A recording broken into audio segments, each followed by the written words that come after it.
Hello and welcome back to my channel. So for the new subscribers, I'm Shweta and I'm currently a research student in the Netherlands. I make videos about productivity, tech and share my life as a research student. So do check out my other videos, and if you like my content then please subscribe to my channel.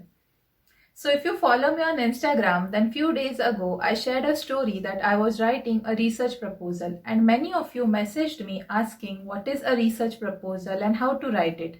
So I thought of making a video and sharing with you guys my experience on writing a research proposal. Also, this video is kindly supported by RAX, which I used while writing the proposal. So RAX is an AI-powered tool or platform to help researchers to speed up their literature analysis and comprehension. I'll tell you more about RAX in the later part of this video. But before we start, a short disclaimer that I'm not an expert on writing a research proposal or applying for grants. I'm just sharing my experience or things which I learned in the process of writing. I am a life science student and the proposal I wrote was also for the same topic or the same discipline. So the format and the application process might vary for different applications and different disciplines. I'm just sharing my side of the story. So let's start with the question, what is a research proposal? In a nutshell, research proposal is a document which describes what you will be researching or investigating, what is the importance of the research, and how you will carry out the research or which experiments you will conduct to answer the research question. Writing a research proposal is an important step in the process of research. Academics usually write a proposal while applying for grants or for funding. As a student, you may have to write a research proposal to get your thesis or dissertation plan approved. Or after your master's, when you apply for PhD, you may have to write a research proposal. But just on a side note, even if writing a research proposal is not a part of your course or curriculum, try to find out a topic which interests you and try writing a research proposal. You can easily find the format of the research proposal online, and you can take any of that format and start writing a proposal. This will help you to clarify the objectives and aim of the project. It helps you to develop a critical and analytical thinking. So when you apply for grant, your research proposal must be convincing to the evaluation committee. It should nicely and clearly summarize what is already known about a particular topic and what new you will be investigating. It should be clear and concise, and it should clearly state what are the societal and scientific benefits of your research. To summarize, your research proposal must be relevant. It should provide the reader a context, and it should clearly show that you have thoroughly thought about the methodology, the experimental design, what might be the complications, how you will carry out the research, and it should also describe the feasibility of the research project. So let's look at the contents of the research proposal one by one. So the format of the research proposal may vary for different fields or depending on different organizations for which you are applying, but in general, all the research proposal include the following things. The first one is introduction. So this is the section where you pitch in your ideas and put your research into context. You provide background information, you introduce the topic, and you outline your hypothesis or research question. So while writing the introduction, you try to answer questions like what is already known about a particular topic, what is the missing link between the research you are trying to conduct, and how your research will add to the existing knowledge or try to fill in the missing link. So you have to clearly outline your hypothesis and research question in the introduction. The next part of the research proposal is literature review. This is the most critical and important part of a research proposal. A strong literature review is required to convince the reader that your research has a strong foundation. Honestly, I found the literature review the most critical part while I was writing the research proposal. I found it a bit tedious to connect the dots. So when you do literature review or literature analysis, you need to compare and contrast the existing literature. And then you build on your story on what is already known, and you introduce your research question. And this requires a lot of reading and going through ample of references. Most of the time you cannot decide if the paper is relevant for you by just reading the abstract, and in that case you have to read the entire paper, which is really, believe me, time consuming, and it is also exhausting. And this is where RAX helped me. So let me show you how RAX exactly helped me here. So this is the RACS website. It is rackster.io, and here you can see that you can sign up for free. So when you create an account and log in, then this is your home page and you can create projects and add literature. So you can add the literature as a PDF URL, or you can upload the PDF from your device. So for example, let's look at this reference which I used for my research proposal. So when you open this particular article, you can do a bunch of things. So you can select a particular paragraph, you can highlight it, you can add notes or comments to this section which you have selected. In addition to this, you can see that at the top there is this tab which is known as Key Insights, and this is a really helpful feature. So when you click on Key Insights, it gives you a gist of the paper, and then you can decide if the paper is relevant. And as you can see, the key insight is highly structured and organized, making it easier for you to read the paper.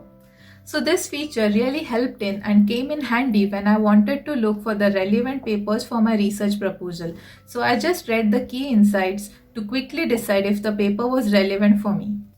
In addition to this, if you come across a term which is new for you or a particular concept which is new for you, then you can select it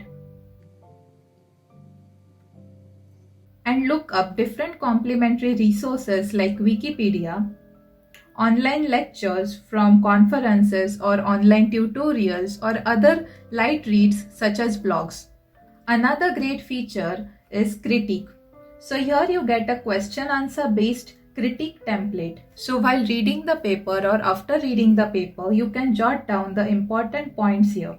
This helps in critical analysis while reading the paper. And of course, you can customize it and add your own questions and points. So after you have read a particular research article, then you can do critical analysis using this template, and you can discuss it with your supervisors, your friends, or your team members. So to summarize, you should keep in mind the 5 C's while doing a literature review: citation, compare, contrast, critical analysis, and connect. So the next part of the research proposal is research design and methods. So in this section, you will describe the overall approach and what experiments you will carry out to investigate your hypothesis or answer your research questions. So you need to describe the experiments you will carry out, what are the assays, and the overall experimental design and methodology. You need to convince the reader that the experiments you will carry out or the methods you will follow will correctly answer the research question and the methodology chosen is appropriate for the research. You also need to make a table or Gantt chart where you will clearly describe the timeline of your project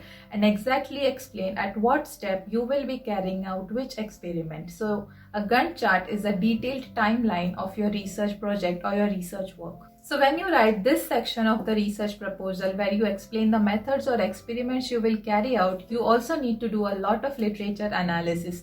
You need to see which methods are reported for answering a particular question. Most of the time, only one experiment or one experimental design is not enough to justify the research question. So you need to carry out 2 or 3 different methods which will provide a solid conclusion. So for this, you need to go through different papers which report the experiment or the methods, and you need to compare and contrast the different methods reported in different papers. So again, there is a lot of reading and literature analysis to be done.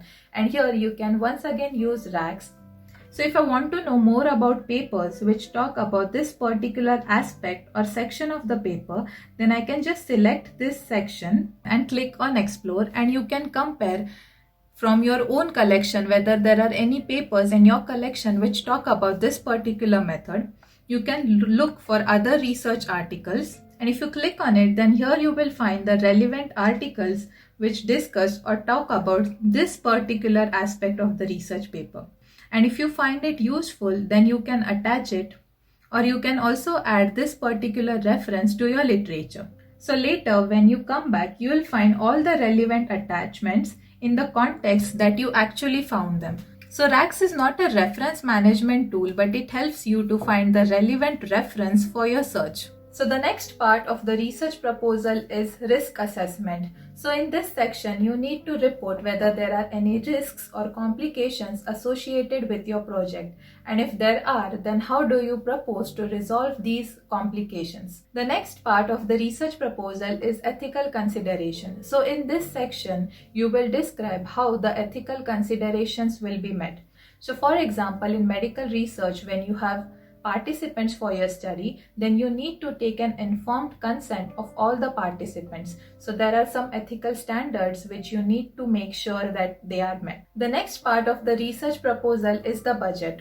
So you need to make a budget and include all the costs associated with your research project. So you need to give an approximation of the costs or the expenditures that will incur when you carry out this project. Also, you need to justify the costs associated with. The next section is the societal and scientific benefit. So you need to include a small paragraph where you will discuss how your research will contribute to the existing knowledge and how it will be a benefit for the society. So the last part of the research proposal is references. So your research proposal should include proper citations for all the sources that you have used, and you should also include a proper list with all the details of the publication. So it should have a proper reference list at the end of the research proposal. In addition to this, sometimes you also have to write a paragraph to explain it to the general public or layman what is your project and how it is going to benefit the society. So you have to write this paragraph or section as simplified as possible so that every other person who is not from a scientific background can still understand it and can decide how your project will be beneficial for the society as a whole. So this is the general format of the research proposal, and few things which I learned while writing the proposal and I can share with you guys is: first, start writing the research proposal as early as possible. Give yourself a plenty of time to do literature analysis. Do not rush with writing the research proposal. So when you submit your research proposal for grants or for funding, then the reviewers have to go through a lot of proposals. So a well-written and very well-explained research proposal is likely to be remembered by the evaluation committee. So make sure that you always describe in a concise manner your research project and your hypothesis is clearly stated. Make sure that you provide proper citations to all the sources that you have used in composing your research proposal. This is just to make sure that you avoid plagiarism. A very important part of research proposal is your research question. So make sure that when you write the proposal, your research question is clearly and properly highlighted and it is rightly stated. Clear, coherent writing is very important. You need to be as concise as possible because usually there is a word limit for each section of the research proposal. So that's it from this video. Hope it gives you an idea about what is a research proposal and gives you a head start. Make sure to check out RACS. It's an amazing and really helpful platform for all the researchers. They provide a 30-day free trial, so take the trial, and if you like it and find it useful, then register for it. Thank you so much for watching this video, and I'll see you in the next one.